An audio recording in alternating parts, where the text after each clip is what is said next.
The dogs are already starting out. Alright, let's get over to the live scene.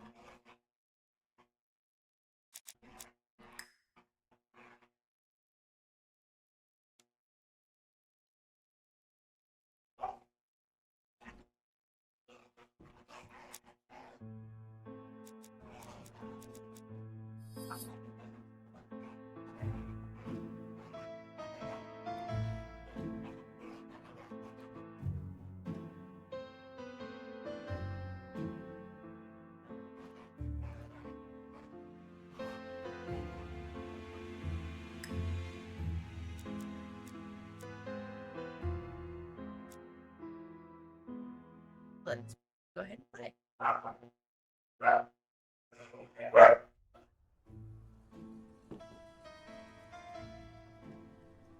believe this is an 8-hour thing.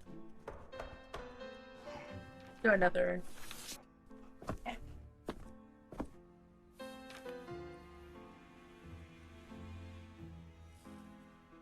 Some post for you, Poirot. Mr. Hercule Poirot, About 7 hours. you fancy yourself, don't you, at solving mysteries that are too difficult for our poor thick-head British police? Let us see, Mr. Clever Poirot, just how clever you can be. Perhaps you'll find this nut too hard to crack. Look out for handover on the 21st of the month. Yours extra. A, B, C. Oh, it's some sort of joke. Maybe. But please remind me to inform Chief Inspector Japp.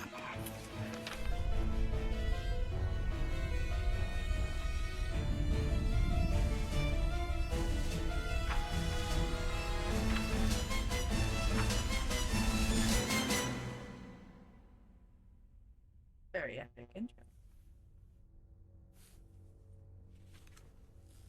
I think this was originally a Switch game. What it seems like.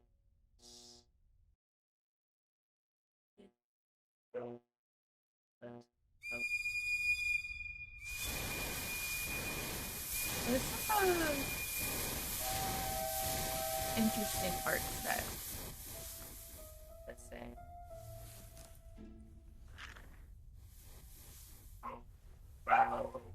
Oi!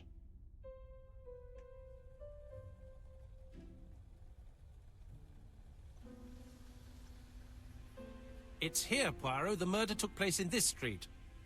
Grim place indeed. Tout à fait, Hastings. The streets of Andover are in a terrible state. Look, there's Chief Inspector Japp. He's talking with a policeman. Let us try not to get our shoes wet. I haven't slept in the last 26 hours, and I'm straight vibing. Why haven't you slept, Cyrus?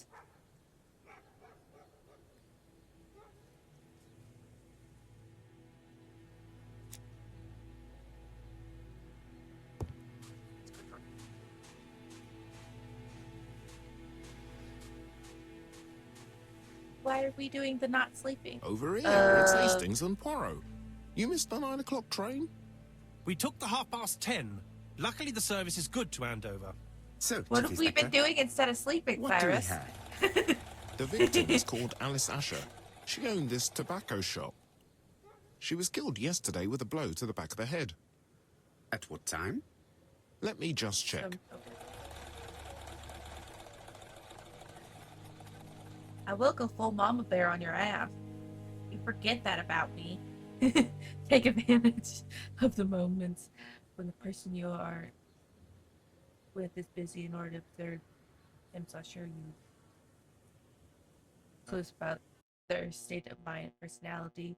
Left click and hold on jab, and then move to the left to select observe. Okay.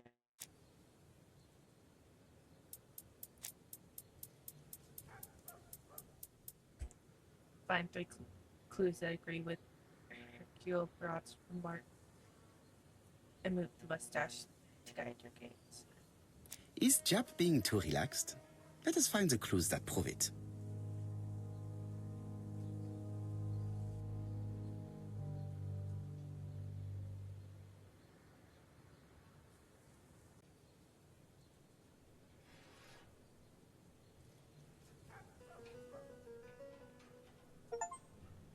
Chap is in a Okay, good hear mood. me out. I bet he thinks he's already caught the culprit. I'm The hearing you last out, customer to Cyrus. see Mrs. Asher alive left her shop at 5:30. The body was found at around 11 in the evening by an officer doing his Please rounds. explain yourself. The shop door was open. That's what alerted him. Had anything been taken? A little tobacco maybe, but you'd hardly murder for a few smokes. There's nothing of any real value in the shop. What type of woman was Mrs. Asher? In her 50s, married but separated, no children. Her husband? Aha, Franz Asher, the husband. Alcoholic and violent. It's said that he regularly insulted his wife and threatened to kill her.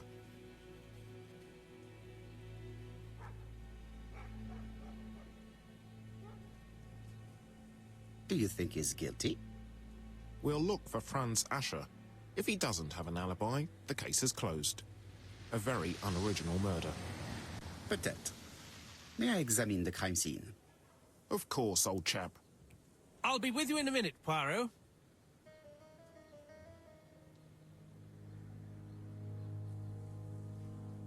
Now click the arrow in the bottom right hand corner of the screen to display the menu.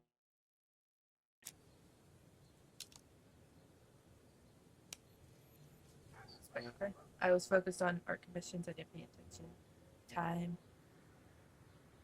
to the time at all. And the one time I looked at the time, it was 5 a.m.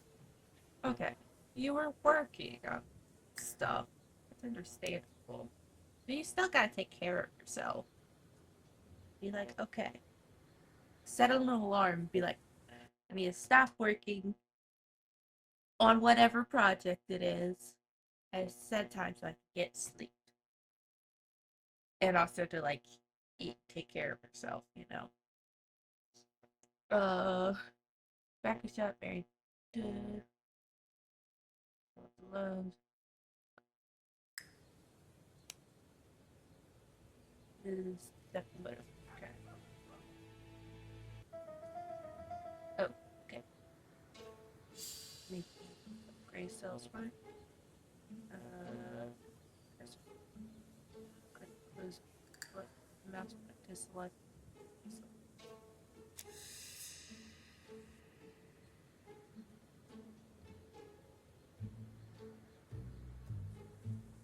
No, alright.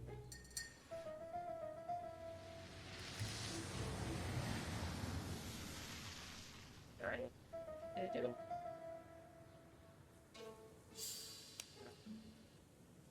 Let's see.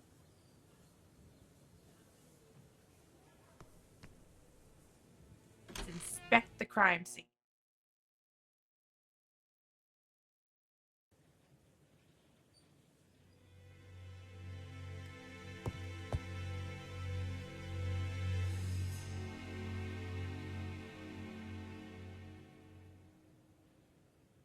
Observe the object from all angles by holding the click and moving the mouse. Red liquid is oozing out. Is it?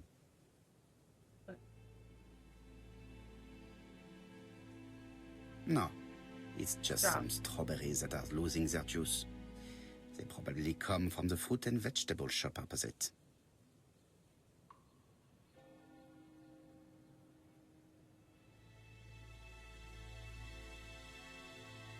It's not just any railway guide. It's open at the letter A. There are no prints on the book. Both I'm alert now. Okay, Cyrus.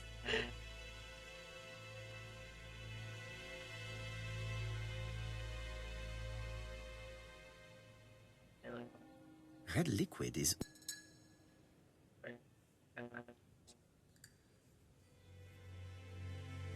The counter is covered with fingerprints all on top of one another.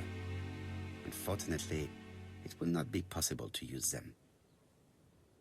Lurk and take care of yourself, Cyrus.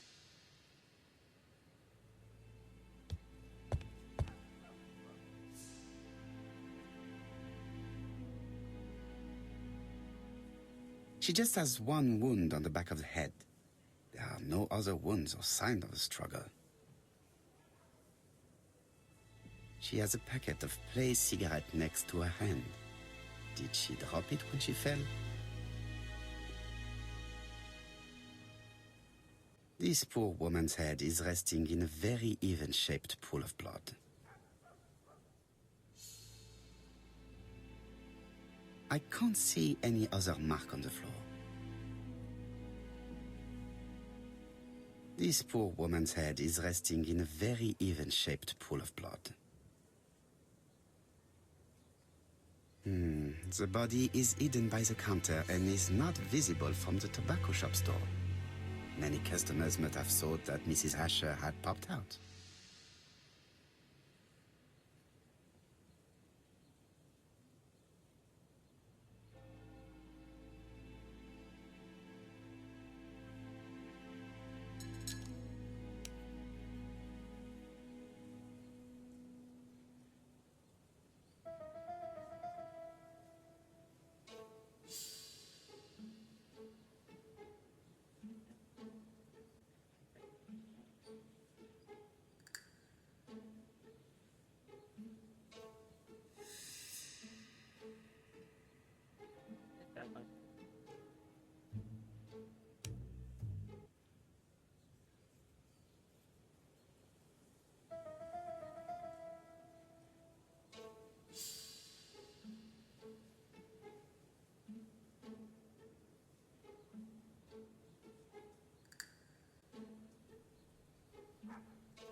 I don't know if it's right or not.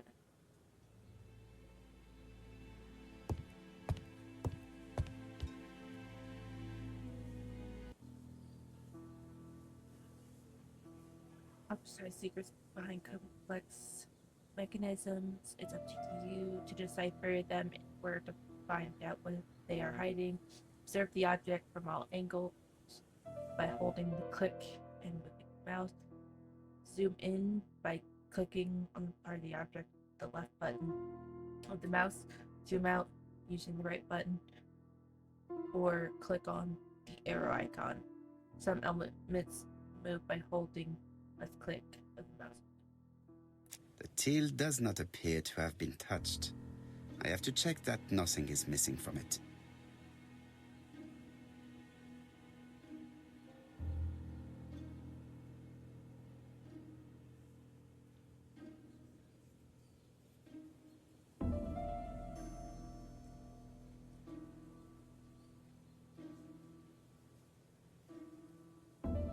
It would be best to examine the rest of the till.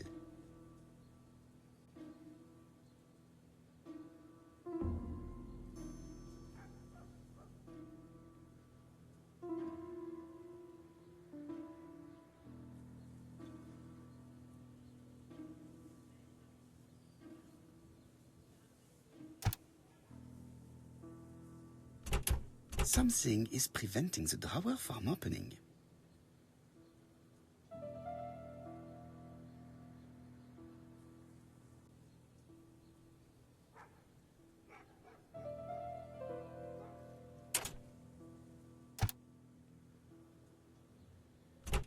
Something is preventing the drawer from opening.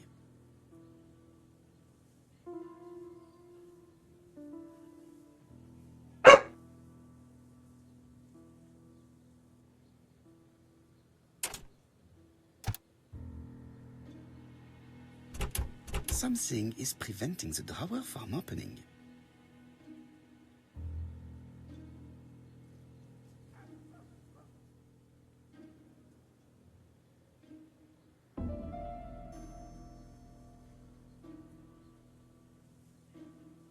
Ah, a mechanism has just made...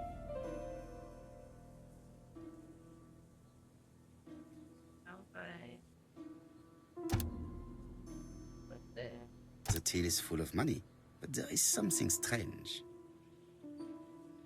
Something is hidden underneath.